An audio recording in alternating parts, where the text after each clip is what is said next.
No more death on the street. No more death. Housing first. Housing first. Housing first. Doesn't make any sense. Housing. Housing. Housing. My name is James Jarrett, and I'm homeless. If you're going to have housing first, make sure that you actually have the housing first before you close the shelter. Premiering live on DCTV September 30th at 6:30 p.m. on Comcast 95 and RCN 10.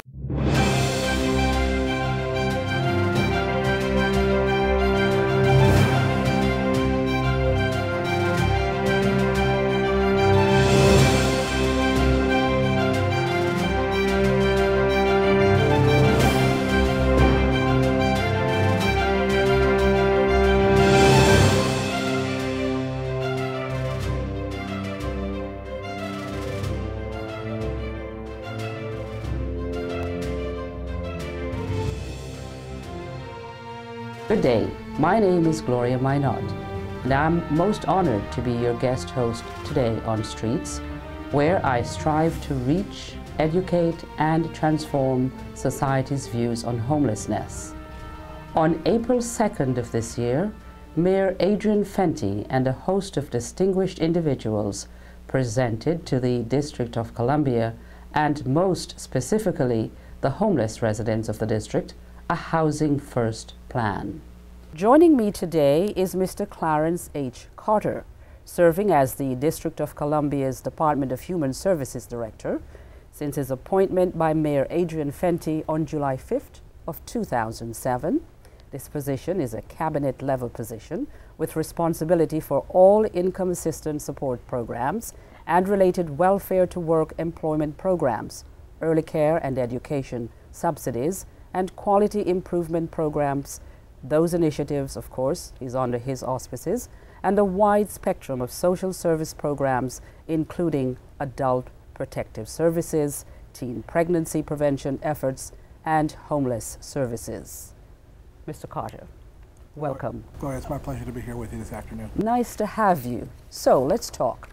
In December of 2004, the district adopted the Homeless No More plan, designed to improve the quality of life for all residents of the district by preventing and ending homelessness within 10 years. Quite ambitious, isn't it? Quite ambitious. So what are the goals and objectives of this program? Now, the goals and the objectives are pretty straightforward. It is that it is not appropriate for us as a society to simply warehouse our homeless neighbors. We actually have to understand the root causes and move to first reduce and then eliminate homelessness. The District of Columbia's 10-year plan, which has three principal elements. One was to expand prevention efforts in the district, and that certainly has happened. A second initiative was to look at all kinds of mainstream wraparound services, both public and private, to make them more effective in their service to homeless people. And thirdly, the creation of 6,000 units of housing dedicated towards housing the chronically homeless. We have previously really focused on only maintaining it. And what I mean by maintaining it is, it really is providing shelter and that most basic need. But really, Homeless No More laid out a blueprint for actually ending homelessness in the district. And so you have a timeline. There is a timeline. The Homeless No More initiative lays out a 10-year timeline by which we would first reduce and then end homelessness in the district. Yes. In fact, all across the country, both large metropolitan areas as well as rural areas and small jurisdictions are all putting together 10-year plans to end homelessness. This is as a result of an initiative by the Federal Department of Housing and Urban Development, which encouraged jurisdictions all across the country to take a look at chronic homelessness, and that is homelessness in the instances where there are long stays in shelter or multiple episodes of homelessness. How do you plan to go about implementing this blueprint? And what will be different about your program that was not contained in previous programs in the district? Well, there are a couple of aspects that are very important, Gloria. And the first is, as I just said, previously we really had an approach in which we addressed the issue of homelessness by simply providing shelter. In other words, we have a number of facilities all across the district where an individual or a family who was homeless could reside while they were homeless, okay? What is an important difference, a fundamental difference in what we are doing now is actually while we shelter an individual, we also are going to understand the root causes of homelessness for that individual or for that family and build a plan to actually grow that individual or that family beyond homelessness. So it is not appropriate for us simply to house, but literally we have to focus on helping that individual or that family reintegrate into society to actually have not only a home, but be able to make their lives work. So that's one important aspect. A second important aspect is the kind of housing that we will provide. We have previously had an awful lot of large congregate shelters, okay, where many individuals who are experiencing homelessness were all, if you will, corralled. And it has just been a failed public policy experiment to bring mass numbers of individuals together experiencing the same challenges. And so what we are moving to do is to change our shelter stock to smaller stock. In many instances it will be individual apartments. The Homeless Services Reform Act requires that for families, but we want to also bring that kind of stock to individuals. And so we also are going to change the kind of stock that we have available to us, and so I guess the final thing of what is important about what we are currently doing is really a focus on helping individuals get through homelessness and really not just manage them in it. Let's talk about resources. Sure. Because no plan is complete without the adequate funding. That's right. And then someone will tell you there isn't always adequate funding. Right. But tell me, how does the DC government plan to fund this program? Specifically, in the 2009 budget, the mayor proposed $19.2 million for what we have called a Housing First initiative. And it is an initiative which will house 400 of the most chronically homeless individuals and 80 families, and so it provides money for housing and also for services that need to be attached to those individuals and families so we can grow them beyond homelessness. So that $19.2 million is specific money that has been dedicated to this initiative for 2009. I heard you talk about moving hundreds of families and the chronically ill into the first phase of the housing. That's correct. Let's talk about the figures when it comes to homelessness in this city. Right. What figures are we talking about? Gloria, the most recent point in time data, and what happens is annually, the Washington Area Council of Governments, it's the 9 jurisdictions in the Washington metropolitan area, on one night in January, actually go around and count the number of homeless people who are on the street and in shelters. And that latest information has a little bit more than 6,000 individuals who are either on the street or in shelter in Washington, D.C. proper. So you see, you're telling me about hundreds where you have thousands on the streets. And once you move the chronically ill and the families out of the equation, right. What would you do with the others? Well, let me just push back a little bit. There are not thousands on the street, okay? Or in shelters across the city. In fact, we have about 315 individuals are experiencing street homelessness during the winter. But the idea is you focus on understanding their need, getting them into appropriate housing, this sort of single apartment. And our attempt is that we will start this with 400 individuals and families now, and then we will simply roll that intervention on until we have served all the district's homeless. Mr. Carter, yes. Thank you so much.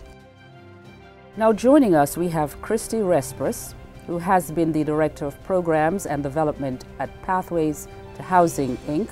That's in the DC area for the last 3 years. Prior to that, she worked with Pathways to Housing, Inc. in New York City, which is credited with the creation of the Housing First model of providing permanent supportive that is, housing to persons who are chronically homeless. In addition to her work in the district, Ms. Respris travels around the country providing technical assistance to other communities who are replicating Pathway to Housing First model. Welcome. Thank you, Gloria. My first question to you would be, tell us about Pathway to Housing and how did it get involved in this idea of providing housing first? Sure. Before I get kind of right to that answer, let me just paint a little bit of a picture, present who it is that we have, our mission is to serve. As a matter of fact, I would have gotten to that, but go right ahead. Sure. So, you know, I want you just kind of to think about, you know, if you are a resident of the district and you walk down the street, especially in the downtown area, you might be able to picture some of our homeless neighbors, people who may be in the same spot every day. That you're seeing them frequently, who might be surrounded by many of their belongings, people who you come across day after day after day, who might, you might think that they have some disabilities, who may or may not be able to meet some of their basic needs on the street. This is who Pathways serves. We reach out. Our mission is to work with people who have been on the street for many, many, many, many years.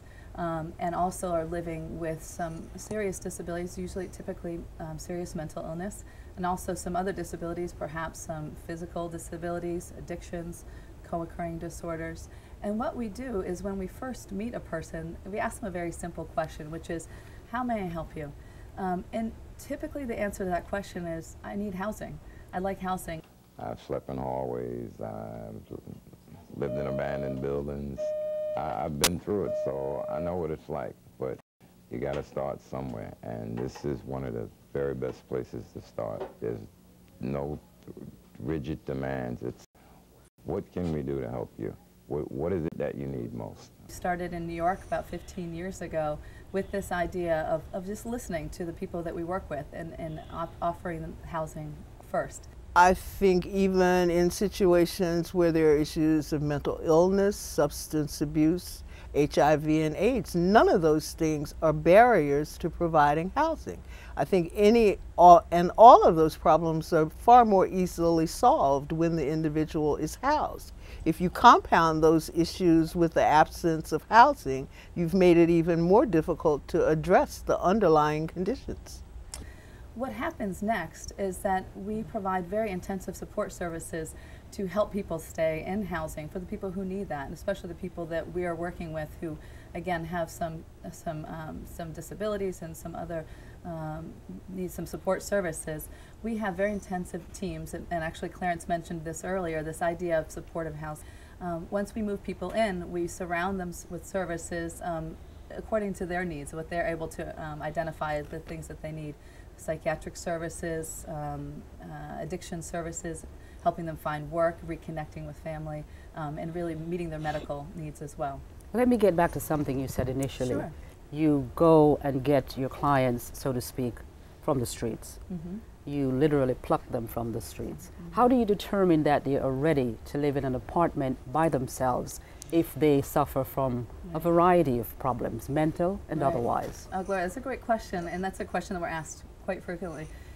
The idea of housing first, you know, we have typically in our system what we do is we have people, and Clarence mentioned this, is that people have to go through a lot of hurdles, kind of a lot of hoops to get into housing. They might have to show that they have been clean and sober, is a term people use, not drinking or using drugs. That if they have a mental illness, that they have to show that they've been taking psychiatric medication. A lot of hoops that people are required to go through before being offered housing. What we found is that it's not necessary. We don't need to provide people with long periods of transitional housing or being ready for housing. What we found is that giving people housing immediately and then giving them the appropriate support services is just as successful, actually more successful than providing people or forcing people into these kinds of transitional housing situations. Mr. Carter, sounds like a good match, both of you. It absolutely is. It's a perfect match where we have a service provider who intimately understands the challenges of the chronically homeless, those individuals who really are, from a homeless perspective, some of the most broken people in our society. And Pathways has developed really the preeminent model for how to help that neighbor be able to begin to make their lives work. And they've really come to understand that if you address that housing need first, then that individual can become ready for all those other necessary support services to help them stand up. It is a wonderful alliance. Christy, what kind of costs are we talking about for an individual or a family? Give me the breakdown. I know that we work with individuals who then reunite oftentimes with families. So in terms of individuals, I have to tell you, Gloria, it's much less expensive to actually put people into housing with very intensive support services than to keep them homeless and living on the street. When people are on the street, they often are using very expensive services that the city provides. For example, emergency medical services, fire, police, and ambulance services, the DC jail. These are very expensive services to provide to people. When people come into housing, the use of these services typically goes down very quickly.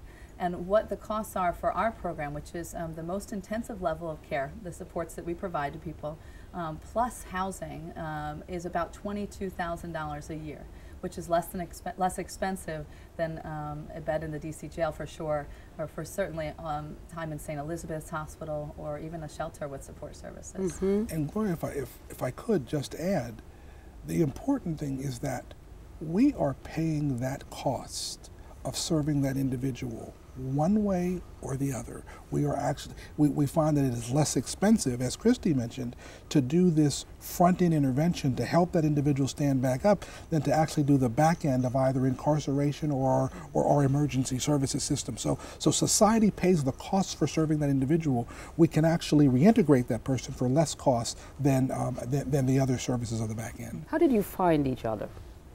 We actually found each other through this announcement when the mayor held the press conference to talk about this Housing First initiative and some complementary strategies to address homelessness. The leadership of Housing First was watching this, and they contacted us right away and said, "Hey, that's what we do. We really want to be a part of this." And so it really was very, very fortuitous. And Gloria, from my perspective, Pathways to Housing helps you understand that the government doesn't have to do this by itself. We have wonderful partners that are available to us if we will only reach out and link together. The whole becomes greater than the sum of its parts. Have you formed such partnerships? I know you have that relationship with her organization, but tell us about some of the other organizations that you might have formed, like alliances. Well, and let me start with some inside government relationships. For instance, the Housing and Community Development Authority, the Housing Authority, okay? Those are organizations in DC government. The Department of Human Services is not housing, okay? And so therefore, we have sister agencies that's what they do.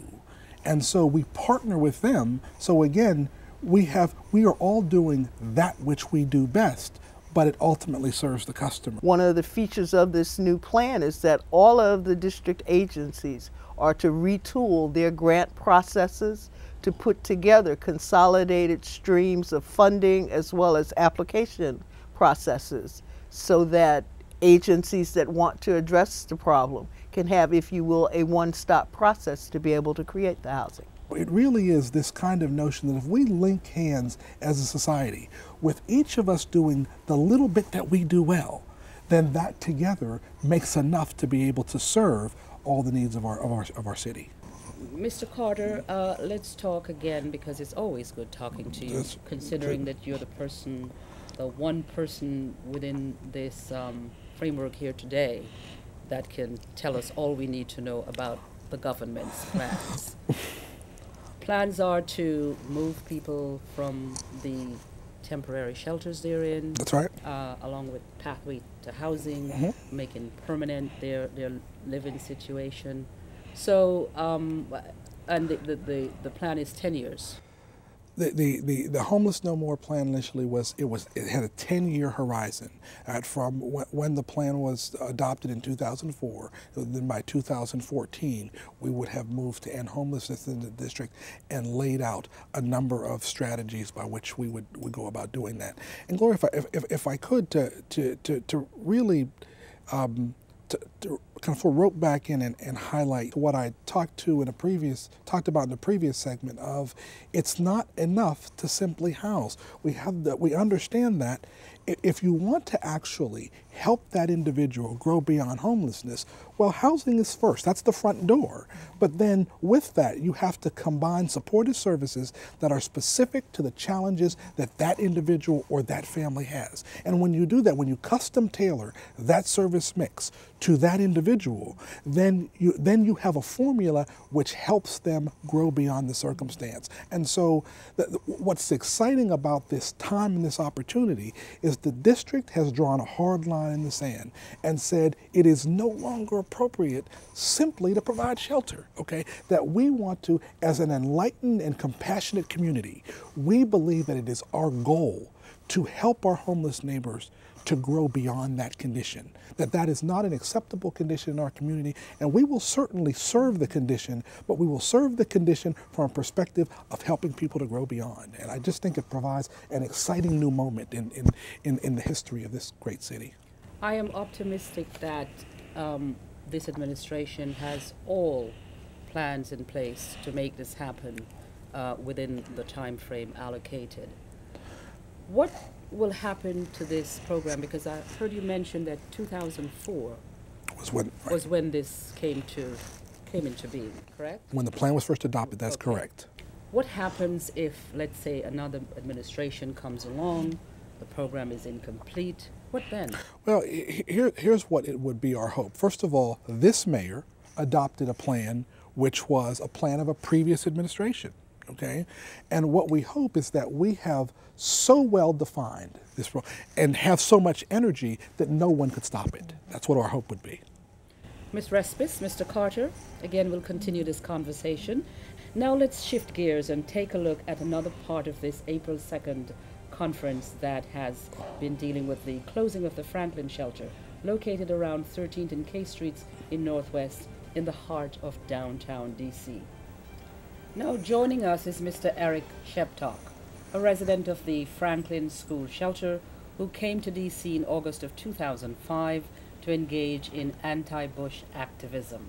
In June of 2006, he became one of the founders of the Committee to Save the Franklin Shelter, which later became Until We're Home, Inc., a nonprofit whose goal is to ensure better services for D.C.'s homeless population. He often writes editorials for Street Sense and is presently involved in various forms of homeless advocacy. Eric, how are you? Fine. How about you? I'm doing fine now that you're here to talk with me. So, will the imminent closure of the Franklin School Shelter and the creation of permanent supportive housing help the homeless residents of the city? The Franklin School Shelter? Well, no, because the 400 units of permanent supportive housing that are being manufactured this year are going to be given to homeless people from all over D.C. They're not being allocated just for the men at Franklin School Shelter, and so those men at Franklin might get as little as 2 dozen or less of those units. And so the vast majority of the 300 men at Franklin School Shelter are still going to be homeless, and they're going to get moved to other shelters, which is going to be a lateral move in one sense, but actually by you moving them to other parts of town that they're not familiar with, you're actually moving them down. So it's not even a lateral move, it's a downward move. So your concern is that there is fierce competition for the permanent housing that's set out in this plan, and that the members of the Franklin School community will not have an adequate amount of these houses to take care of your needs permanently? Right. Well, first of all, you have to understand that the vulnerability index that the DC is going to use to determine who gets these 4 units first has not even been clearly determined, and therefore we don't know how many of these guys at Franklin are going to get these units, and then like I said, they're going to get moved all over, and to areas that they're not familiar with, and so I don't think that enough of the guys are going to get housing to justify closing the shelter. Mr. Carter, how would you respond to what Eric has said? A couple of ways, and Eric and I have had this conversation, and it's been ongoing for us, and I think that he speaks articulately for the Franklin School Shelter community. But there are a couple of issues here. First is that Eric mentioned that maybe as few as 24 of the men in Franklin would be on the priority list for this first set of 400 vouchers. That is unclear to us. We don't know at this point what would be the number. What we wanted to do first is to develop a fair process by which we focused on those individuals that were the most chronically homeless to be able to begin this process. Now, we don't stop here, but this is where we start. So these first 400 will focus on those which are the most chronically homeless. And Eric is accurate that this program is not tailored specifically to the men in Franklin. And so as we use our mechanism to determine the priority listing here, okay, some of the men in Franklin, it's not clear to us what number that would be, but some of the men in Franklin would then be eligible for this first set of permanent supportive housing. And then, but by the idea that we would have moved a total of 400 individuals who are currently homeless, that we would have moved them into permanent supportive housing, it would create vacancies in our overall shelter system, which would allow us to move the men in Franklin to other places. Eric's issue there is that men are going to be moved to places in the city where they are not familiar with, okay? And so therefore it's a step downward. In all candor, Franklin School Shelter, it was not built for that purpose. It is a building which is not in any way, shape, or form suitable and for the purpose that we currently serve. We put hundreds of thousands of dollars into that building to attempt to accommodate it for that purpose. And so because it is not appropriately suited for that purpose, that is the rationale for us to close it. We will, over the course of time, the men that are currently in Franklin, as we move forward and there are more resources available, we will get to our entire homeless population. So over the course of time, everybody will have this opportunity of permanent supportive housing. Do you see his concern, though? His concern, as I understand it, is that you're talking about permanent housing for some of the people who you're going to move out. You're going to move them out based on whatever the criteria might be, right, depending on their mental health, whatever the vulnerability index is, which That's I'm going right. to ask somebody to explain Sure. to me in a moment. Right. But based on that, you're going to move people from the shelter to elsewhere. To Can permanent you supportive. see why he's concerned about what happens to the rest of that population? Oh, I can absolutely understand the idea of one, this is the place that I know and have the greatest access, and I have the greatest access to the things that make my life work here. Okay, and I wouldn't have as great an easy access to that if I am in other parts of the city, if I'm not downtown. That's very clear. And when you add that to the unknown, okay, I mean, even if this were not the best accommodation for me, I understand this, okay? I know this, and so therefore, you're telling me right now about an unknown, something I don't know anything about. So when you add those two things together, I do understand the discomfort. What I have asked of Eric and the men in Franklin Shelter is that, I've said that we really do have, now we have some history with doing what we are proposing to do here. Not long after I got here, we closed DC Village, which was a family shelter, okay? And we took exactly this same approach, okay? Is and it a success story? It is a huge success story. It's a huge success story. And some of the individuals in DC Village, because we used this same sort of mechanism where it was about the length of stay in shelter, and this vulnerability index that Eric speaks to, is we want to accompany the length of stay in shelter along with looking at those factors that are the greatest vulnerabilities, things like substance abuse, mental health issues, those kinds of acuity. So you marry those two to determine who's the most chronically homeless, and then so that creates our priority. But as I said, as we closed DC Village, we took exactly the same approach, and because we were able to move more than 200 families from our entire shelter system, we were then able to move families in DC Village into other shelter space that had opened. Now, I would tell you that it is not our optimum to be able to move the men in Franklin to other shelter space. It is our optimum to grow them beyond homelessness. But there is a continuum in which we will follow here. And we just believe that that is not an appropriate facility for individuals. So as long as we ensure that we do provide shelter while we make more space available, and while we also find more permanent supportive housing resources, that it's okay to, that we are meeting the objective of sheltering the individuals. Eric, I know you want to get in here. Please do. Well, I can say a mouthful to what was just said, but I'll start with this. Well, first of all, a lot of renovations have been done on Franklin School Shelter. In the past 15 months, they've added 4 brand new heating units to the building, 2 brand new water heaters, a fire alarm system. They've renovated all the bathrooms. They've done a lot of painting and a lot of pest control and so forth. And so Franklin actually is not ready for the summer. There's no AC in Franklin, but it is ready for the winter. You got this brand new heating unit that was just put in this past November, and the new water heaters, like I said, and so Franklin is ready for the winter. You're going to close it on October 1st, right before hypothermia sets in, and that doesn't make an awful lot of sense. And then also, it's between 2 metro stations. It's near a lot of bus routes, and so it's in a prime location, especially for anybody who wants to go to work. Out northwest, that are within a mile or 2 of Franklin School Shelter, and if you move the guys 2 or 3 miles in any direction, then they're going to be beyond walking distance to things like Miriam's Kitchen or SUMS or the Dating Program for Homeless Women or so forth. There's so many different services that are there for them, so you have to move all the services too. And so, you know, that's the quick rundown of the problems you'd run into.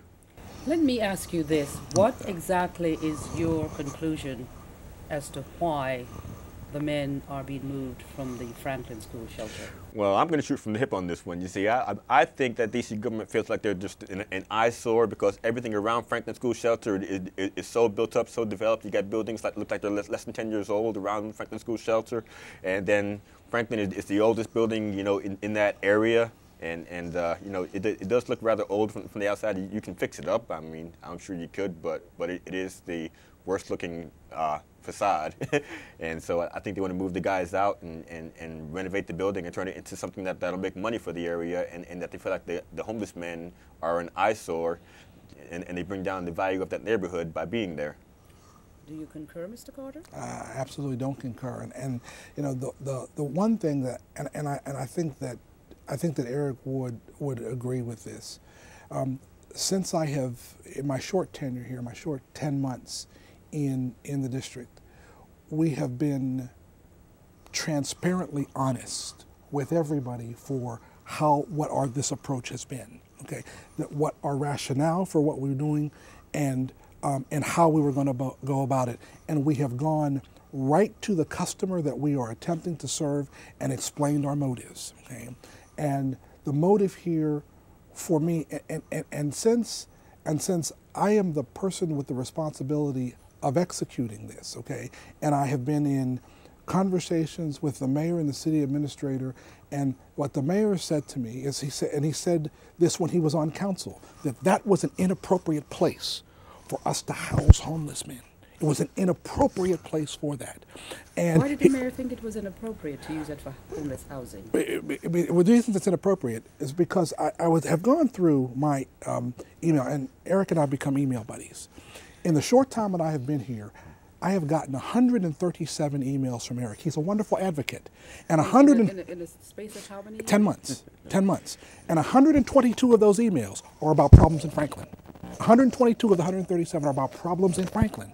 He is an articulate advocate for the challenges in that building. Okay, and I don't think that there is nobody who would say that there is something sacred to that particular building. Okay, I believe that the sacred covenant that the district has with its homeless neighbors is to provide safe and affordable shelter while we help them grow beyond. So because that building is not, it is not near what it should be, it's not near the quality that our homeless neighbors deserve, we're going to close that building and provide different shelter. Okay, Eric, okay. this is your... Okay, well, first of all, I doubt those numbers in terms of how many emails I sent about what's wrong with the building. I mean, and I'm pretty sure that some of them were repetitive because of the fact that something had not been fixed the first time that I emailed the problem. But I don't see myself having sent that many emails about things being wrong with the building. But what else I want to say is this, though. What you have to remember is that previously that there was a lease on the building. That lease has since been annulled. And there's no intended use for the building. And so what you're going to end up with is that Franklin's going to be an empty building, and then you're going to have homeless people that need somewhere to stay, and those were the very circumstances that created Franklin School Shelter in the first place. And then you're going to close the building right before hypothermia sets in, and then you're going to find out that you need more space, and you got these heaters and this water heaters in the building, and you're going to say, well, heck, the building's ready for winter, move them back in. And I think in that regard, Gloria, I think what is important is that Franklin and DC Village were a part of, in all candor, a lack of planning on the part of the district. Nobody ever planned for either of those to be shelters long term. They were absolutely meant as short-term solutions, and we just, because we didn't plan, we've just went on and on and on until this mayor said no more. We had never planned for that to be a long-term shelter when it was open, and I think Eric would agree with that. Right. And so therefore, it's not, okay, so well, let's do it this year. Let's do it next year. Let's do it the next year. No, let's draw a line in the sand because we never saw that as being part of the permanent stock. Let's do what's in the best interest of the customer that we serve and get ourselves better facilities. Okay, well, I should add this too, though, that when I began with the Community St. Franklin Shelter, there were 240 beds in Franklin School Shelter. And then a short time later, they added 60 beds to Franklin School Shelter. Yeah. So now it has 300 beds. And so while you're talking about closing it down, you're showing that you need the additional capacity because you're adding 60 beds.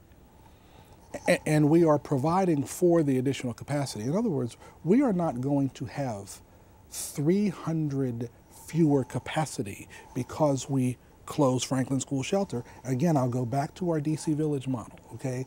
We closed DC Village. That was 115 units of family capacity.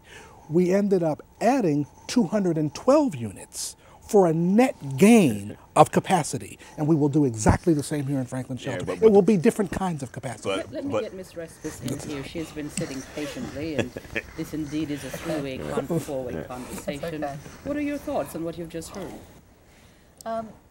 Well, I think the most appropriate people are the people here I am actually sitting next to. I think that they both mentioned services. That, people have various needs at Franklin, and I think Eric knows best. You're there, you know what people need. And I think, from our perspective, again, is that it's about permanent housing. How do we expand the permanent housing stock in the city to make sure that people have access? The housing in this city is not affordable.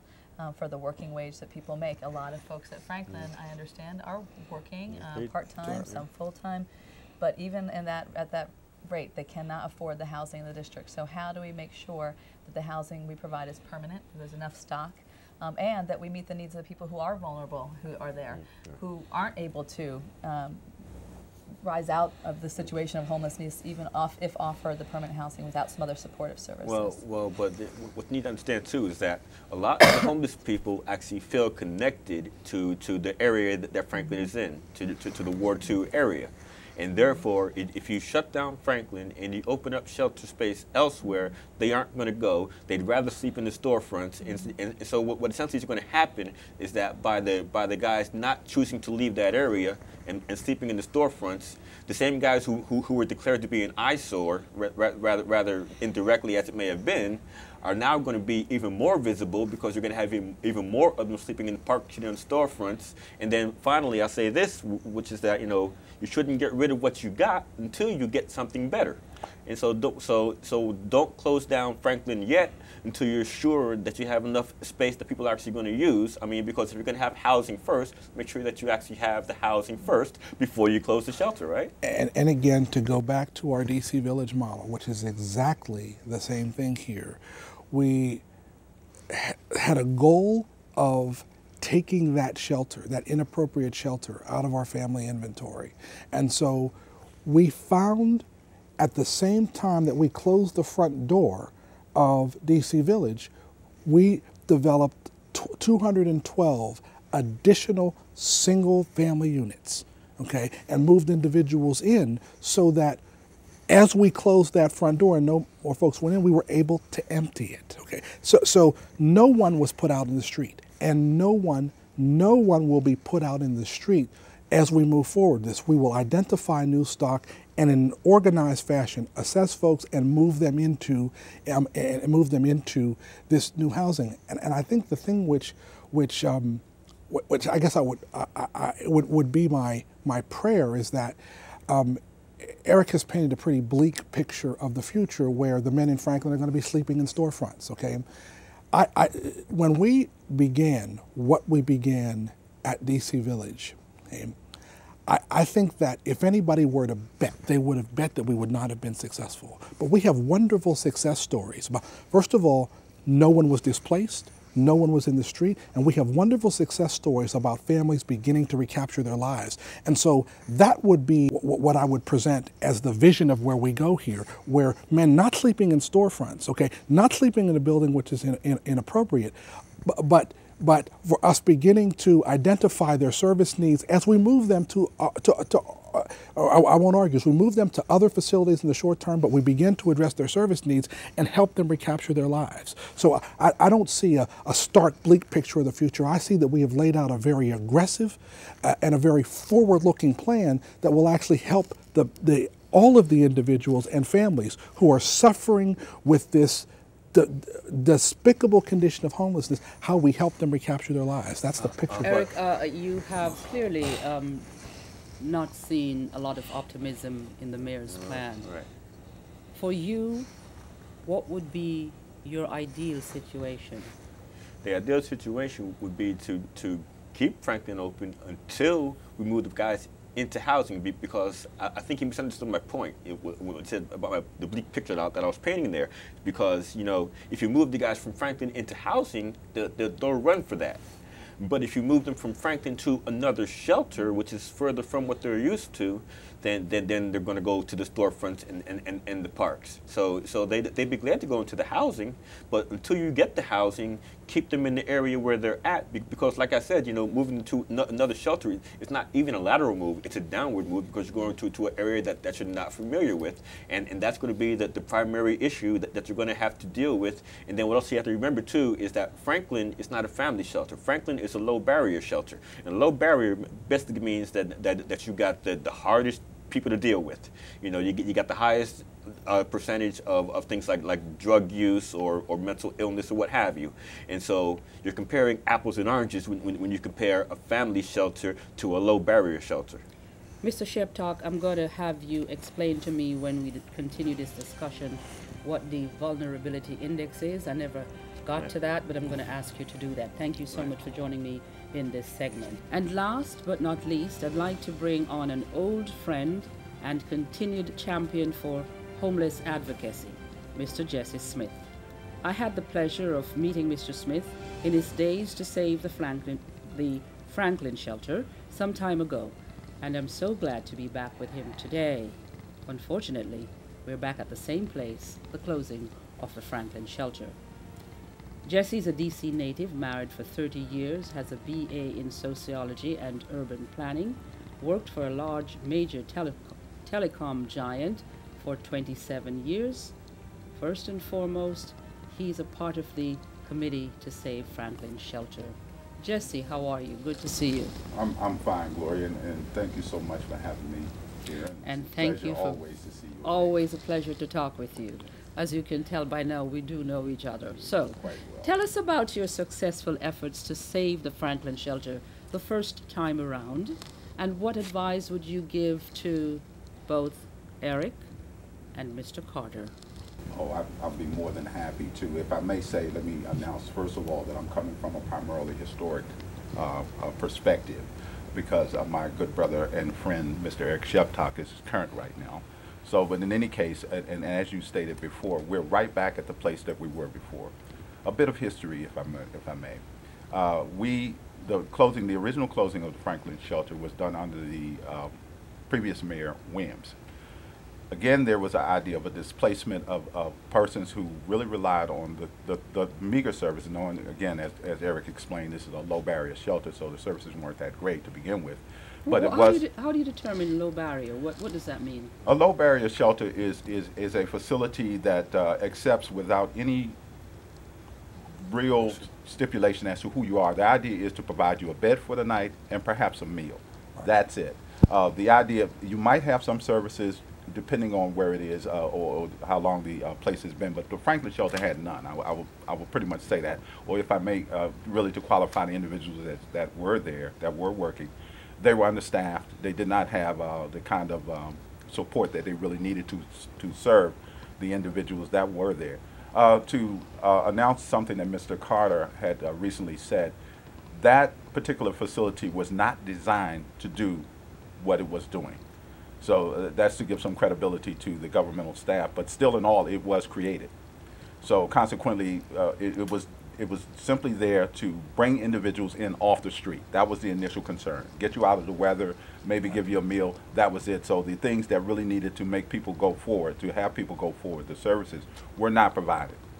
So that's essentially what a low barrier shelter is. So you've been homeless yourself, and yes, you have many homeless people who you think about in your everyday thoughts. I have a problem getting back into structured employment environment, if I may say. I guess that's the best way to say it, because of my sentiment towards the individuals who have suffered the ideas of homelessness and poverty. I say homelessness because I was actually in that. To know, to actually experience that kind of idea, you know some of the needs that individuals have, and organizations, a lot of organizations just don't have it, simply because they do not talk directly to the people and know what those needs of the people are. Again, I commend this mayor and this administration to this degree for the short time that they've been in office to at least attempt to do that. I have great hopes in this new administration that it will address the needs directly to the individuals like the homeless persons by talking to the homeless persons and finding out exactly what these needs are and implementing new plans and programs that will kind of like, well, not kind of like, let me say, that will get us motivated to move out of homelessness. Now, I was heartened to have a sidebar with Mr. Carter, to hear him say that the mayor was going to make good on his commitment, which he made as a council person and made again to the Washington Interfaith Network, that there would be 150 slots in the downtown as replacement for Franklin. That is the first time I have heard that said. There needs to be, I think, in every quadrant of the city, a safety net for people who fall into homelessness. I think that we will dramatically reduce homelessness through this effort, but I'm not sure, barring a miracle, that we will eliminate it. To eliminate homelessness would mean to take on every system that drives people into it, and I don't hear any discussion about that. We have a broken APRA system, we have a broken jail system, our hospital system is not so great, our Department of Employment Services does not step to the plate in working with people who are homeless. So there are a lot of pieces. Housing, affordable housing, which the mayor is trying to address to his credit, is a major issue for people in the District of Columbia and probably elsewhere. Would you explain to us what the vulnerability index is? Yes, the vulnerability index, in a very vague and general sense, it's just a scale that the government is going to use to determine who gets housed first, because we're only creating 400 units a year for thousands of homeless people. Every time that I ask about it myself, I get this very vague answer, because there's a long laundry list of different criteria that would make you eligible for this housing, and it ranges from drug addiction to alcoholism to mental illness to various physical illnesses, and so actually the answer I get, is really not much of an answer, because I say who's going to get the housing first, and they give me about 5, 10, 15 different types of people that are going to be considered for this housing. And if I could close the loop on Eric's discussion on the vulnerability index, the idea is that what we want to do is to accompany with the issue of length of stay these issues that make people at a greater degree of vulnerability, such as age, disability, substance abuse. Okay, those kinds of things make people more vulnerable. It helps us define who is the most chronically homeless. And the way that this initiative is designed is it is designed to get at first those individuals who are the most chronically homeless, the folks that Christy talked about, that Pathways to Housing specializes in. Because what we find is those individuals who are the most chronic, the most vulnerable, those are the individuals that require the greatest use of our resources to serve them. And so we find if we get them into housing and bring services to them, it is more cost effective and more humane and compassionate to serve an individual that way than either to have them using your emergency services systems as their primary systems, or using shelter as housing, okay, or the incarceration system. So the idea of this, again, vulnerability index, it was to look at those conditions that make a person more vulnerable, if you will, more fragile, more acute, and you add that with length of stay in shelter to determine who we would make this opportunity available to first. If I could just slide back to another issue that Eric raised, I think, and Eric and I have, I believe, some wonderfully spirited conversations about how we move forward. And it's my sense that both of us share a passion for helping to end this issue, okay? Now, of course, we come at it from wildly different perspectives. Eric lives it. He understands it in a very, very intimate way, okay? The perspective I come from is a perspective of how does a government that has a desire to not have its people experience this condition, how does that government organize itself to end it? But I think together, I think that we really make a good team that helps to look at all perspectives of the issue. And so I think the important point I'm trying to make here is that I believe that there is amazing value in this sort of dialogue, okay? We cannot be in a posture where we from the government and we're here to help, we're going to tell you what we're going to do, okay? It really does need to be an exchange, a dialogue on how we go about solving the problem. A very good first step. Finally, STREATS would like to introduce a potential solution to the problem. No discussion is complete without offering a solution.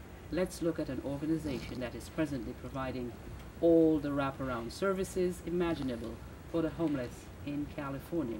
Let's look at the Path Mall.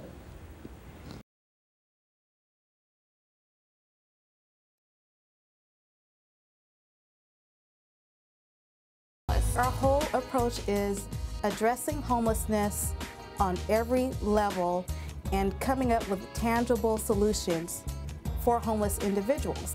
They'll come through the front door early in the morning. They meet with a case manager who assesses their situation and what kind of barriers they have. Find them work-appropriate attire, help strategize in terms of their job search efforts, and then we give them ongoing case management. And then we work with them on a day-by-day basis, both in the employment aspect as well as the psychosocial aspect through the 3 months to make sure that their transition is smooth. It's sort of like a social contract. Here's what we are offering, here's what is expected of you. They come here and within a month they have to have a job, and then they're expected to become productive and have their first and last month's rent saved up and be able to move out on their own. Yeah, you got to go out there and save your money, and if you're not working, go look for a job.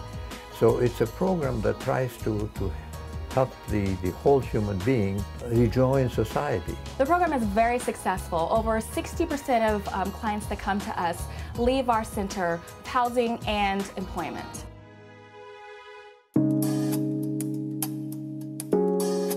The Path Mall concept really is the prototype model of what needs to happen in order for the country to solve homelessness. It's based on a multi-service, one-stop shop model of addressing a homeless person's needs. So the idea is let's put all these places in one location. Have all the various agencies under one roof so that homeless people don't have to go shopping around. We have DPSS here, we have Travelers Aid here, we have Family Services here, we have a court once a month, we have the Path Health Clinic.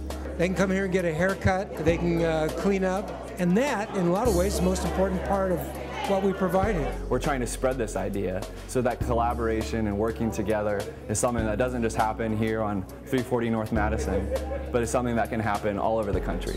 2 words: get involved.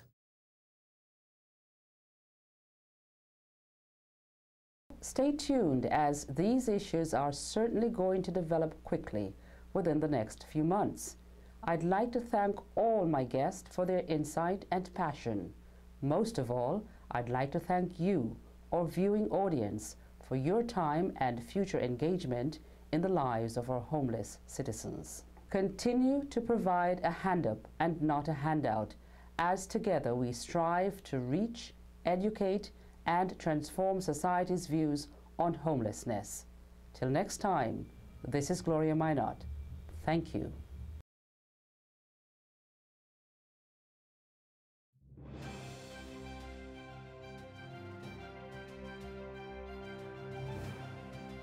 Hi there, my name is Brenda Carol Lee Wilson, and today I'm going to be talking to you about housing for Streets Television. I've seen a bumper sticker in this district, and it says, houses. Everyone ought to have one before anyone has two. Makes sense to me, but I'm not here to make sense. I'm here to tell you that according to the National Coalition for the Homeless, the #1 reason for homelessness is lack of affordable housing. Now, I've always been able to pay my rent, no matter where I was, and how I became homeless was not because I couldn't pay my rent, but we're not going to go there. But since I came to the district and found out that in order for me to be able to obtain housing, I had to have a job. Well, I can't get a job without having a house, because when I tell people I'm living in a shelter, well, they immediately think, oh my God, incompetent in some capacity. That's not necessarily true. We all can become homeless for different reasons. But the fact of the matter is, you can't even find an affordable house here in the district. This is the lifestyles of the rich and famous. And in the 3 years and 6 months I've been here, I have seen so many houses be torn down and condominiums put up, and they're asking an ungodly price for them. What happened to people being able to afford a roof over their heads? If you work a 40-hour work week, whether you're a janitor or a rocket scientist, if you're working 40 hours a week, shouldn't you be able to afford a roof over your head? Maybe not the Taj Mahal like the rocket scientist, but I'm talking a little efficiency. You can't even touch one in the district unless you're working 3 jobs. Now, I just want to say one thing also. I heard that this mayor came out with a plan called the 10-year plan in order to get rid of homelessness, and I believe at that same time he came out with the plan that President Bush, he said that we're going to be colonizing Venus in 10 years. I have deduced that we are actually, the homeless, going to be living on Venus in 10 years, and I'm thinking that's pretty exciting, but how am I going to get there? Because if I can't afford a home, how am I going to afford a plane ticket there? But then again, I figure they're just going to ship us for free too, because that's the way they'll get rid of it. But it's not going anywhere. Let me just tell you that it keeps getting worse and worse. A lot of us that are homeless we aren't welcome anywhere, let alone in someone's home. If you have a spare room, if you have a spare apartment, if you have something, make it available to a homeless person and help them get off the streets at least for a year. We ought to make it tax deductible when a person that, let's say, puts up a person in an apartment for a year, it's tax deductible for them, it's tax deductible for the person that owns the apartment, and help this person get on their feet, because we need at least 1 year to get our situation straightened out. Because once again, when we become homeless, our credit has become very bad, and unfortunately it makes it even more difficult to get housing. Thank you very much.